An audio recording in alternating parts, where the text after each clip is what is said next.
네, 오늘은 하지 절단 장애 판정을 받기 위한 최소 기준에 대해서 말씀드리겠습니다. 장애 정도 기준을 보면 보여드리는 표에서 빨간 네모로 표시된 부분이 장애 판정을 받기 위한 최소 기준입니다.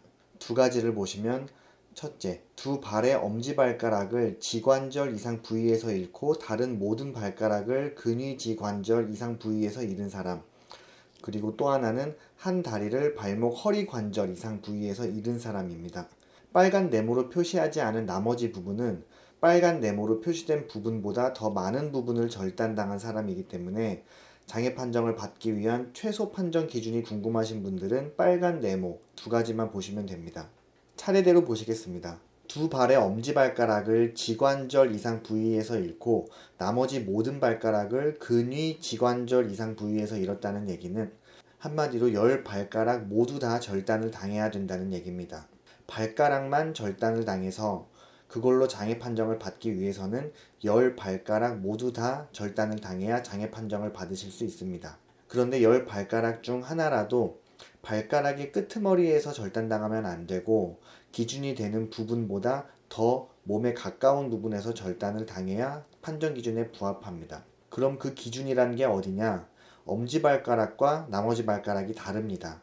엄지발가락은 지관절이라고 해서 사진에서 빨간색 줄로 된 부분, 그 부분에서 절단을 당하거나 그것보다 더 많은 부위가 절단을 당해야 되고, 엄지발가락을 제외한 나머지 발가락은 근위지관절이라고 해서 역시 빨간 선으로 표시된 부분보다 더 근위부에서 절단을 당해야 됩니다. 발가락 절단으로 인해서 장애 판정을 받으려면 보신 바와 같이 10발가락 모두 다 절단을 당해야 되고, 그럼 한쪽 발만 절단이 있는 경우에는 어느 부분에서 절단을 당해야 장애 판정 최소 기준이 되는지를 보시겠습니다. 아까 말씀드린 대로 발목 허리 관절 이상에서 절단을 당한 사람이라고 기준에 나와 있습니다. 그럼 발목 허리 관절이 어디냐? 다른 말로 리스프랑 관절이라고도 하는 발목 허리 관절은 여기입니다. 우리가 발가락이 갈라지는 부분으로부터 약 5cm 정도 더 발목 쪽으로 옮긴 부분, 이 부분이 발목 허리 관절인데 한쪽 발 절단으로 인해서 장애 판정을 받으려면 최소한 이 부분에서 절단을 당해야 장애 판정을 받으실 수가 있습니다.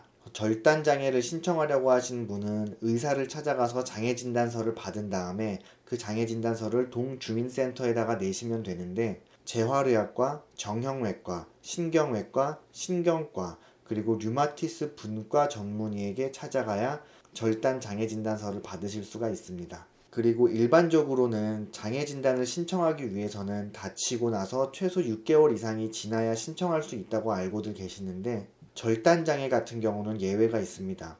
절단 장애는 다치고 나서 6개월이 지난다고 해서 절단되었던 부분이 다시 자라나는 일은 절대로 없겠죠. 그렇기 때문에 굳이 6개월을 기다리지 않고 다친 직후부터 바로 장애 판정을 신청하실 수가 있습니다. 오늘은 하지 절단 장애 판정 기준에 대해서 말씀드렸습니다. 이상입니다.